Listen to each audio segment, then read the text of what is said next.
नमस्कार मित्रांनो, माझ्या व्हिडिओमध्ये तुमचं सगळ्यांचं खूप खूप स्वागत असा. चतुर्थीच्या आदल्या दिवशीपासून गणपती नेत होते. आमच्याकडे एकूणच गणपती होते यावर्षी. तुमचा गणपतीचं काम बऱ्यापैकी आवरला. म्हटलं आता आमच्या स्वतःच्या गणपतीची तयारी करूया. गणपतीची भिंत रंगवायची होती. चतुर्थीच्या आदल्या दिवशी भिंत रंगव घेतली. भिंत रंगवून झाली तशी माती वगैरे बांधून घेतली. माती बांधून झाली त्यानंतर थोडी गणपतीची कामं करूया म्हटलं, कारण गणपतीची डोळे पण म्हणजे रेखणी पण करायची होती. गणपतीच्या रेखणीक सुरुवात केलं. ती माती वगैरे बांधून झाली, टेबल वगैरे ठेवून झालं. तसे गणपतीच्या कामं म्हणजे रेखणीसाठी सुरुवात केलं. रेखणी तुम्ही बघू शकता कशा प्रकारे केली आहे ती.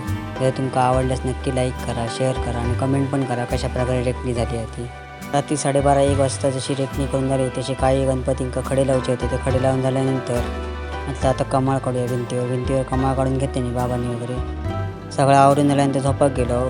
सकाळी उठाक जरा लेट झाला, तोपर्यंत बाबांनी गणपतीची तयारी वगैरे करून ठेवलेली. उठले, अंघोळ केले आणि नाश्ता करून बसले चुलीकडे. आमच्याकडे कायम चुलीवर जेवण असतं. तुम्ही बघू शकता कशा प्रकारे आमच्याकडे जेवण वगैरे होत आता. नंतर आईन मग चहा आणि बिस्किट दिले. चहा बिस्किट खाऊन घेतलं सकाळीच. तेलीवाडीतील कोण नाही कोण गणपती नेऊ घेत होते. गणपती 5-6 असतात तेलीवाडीतले. ते दुपारी 12:30पर्यंत नेतात. चहा जशी पिऊन झाली तसं मग देवाच्या रूममध्ये गेलं तर बघते तर काय गणपती ठेवलेलं होतं. सगळी तयारी बाबांनी करून ठेवलेली होती. तुम्ही बघू शकता कशा प्रकारे सजावट किंवा तयारी वगैरे केलेली आहे ती.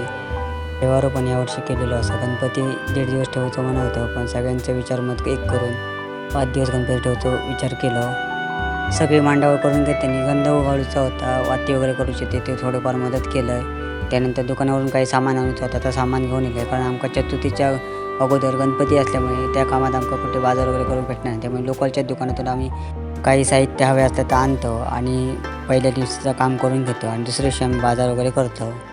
यावर्षीची मूर्ती एकदम सुबक आणि लहान असा. तुम्ही कमेंट करून नक्की सांगा कशा प्रकारे मूर्तीचं काम वगैरे झाला किंवा आखणी वगैरे मूर्तीची कशा प्रकारे झाली आहे ती. गणपती जसं आसनावर ठेवून झालं तसं थोडीफार लोट्यावर साफसफाई करून घेतली, कारण 1 महिना आमच्याकडे गणपती असतो. त्याच्यामुळे साफसफाई वगैरे करून भेटणार नाही. सगळी साफसफाई वगैरे करून घेतली. साफसफाई झाली, आवरून झाला. त्याच्यानंतर ताडपत्री घातली, कारण आमच्या घरात थोडीफार ओल येतात. भरपूर पाऊस वगैरे पडतो, ओल येतात. त्याच्यामुळे देवावर आम्ही यावर्षी केलं. कशा प्रकारे झालं तो पण कमेंट करून सांगा कशा प्रकारे देवावर झाला होतो.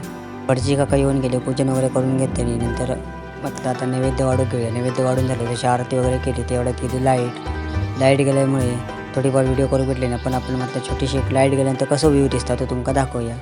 नंतर आम्ही संध्याकाळी थोडा आराम करून भजनात गेलो. आरती वगैरे सुरू केली. काही घरांका आरती वगैरे केले आणि नंतर रात्री घरा गेलो. व्हिडिओ आवडल्यास नक्की लाईक करा, शेअर करा. पुन्हा भेटूया पुढच्या व्हिडिओ. तोपर्यंत धन्यवाद.